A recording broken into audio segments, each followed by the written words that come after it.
Kung nangangailangan ka ng prayer na to, tara, pray tayo. Lord, kasama po tong tao at the back of the screen, oh God.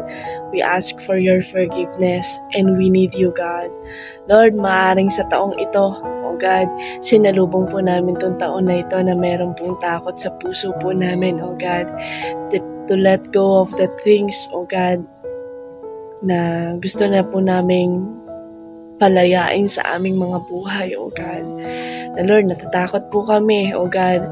What should we do, oh God, after all this, oh God?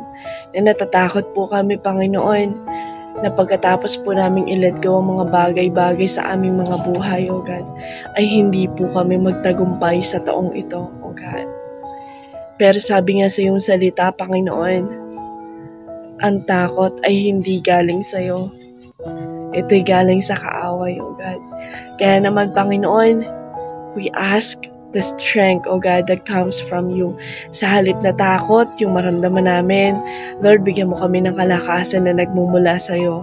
Na sa halip kami po'y mag-alala sa aming mga buhay, Lord, bigyan mo kami, Panginoon, ng kapayapaan sa gitna ng aming mga problema. Hindi naman namin alam ang magiging future po namin ngayong taon na ito, but all we need, oh God, but all we know, Panginoon, na naririyan ka to give us strength and power and peace, oh God, hanggang sa matapos din namin itong taong ito na may katagumpayan, oh God.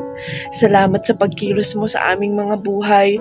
Salamat sa pagpapala na buhay, oh God, dahil dinatnan namin itong taon na ito, oh God. And Lord, dala po namin itong pag-asa na, oh God, na meron kang plano sa amin. Magandang plano sa aming mga buhay. Kaya, Panginoon, nalasap po namin ang year 2024. Lord, sa iyo lamang po kami aasa, O God. Sa iyo lamang po kami, Panginoon, humihingi, Panginoon, ng kalakasan at pag-asa, O God.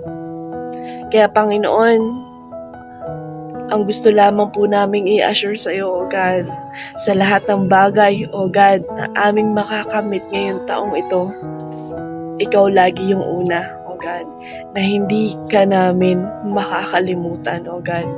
Sa through ups and downs, O God, ng aming mga buhay, laging ikaw, Panginoon, ang una.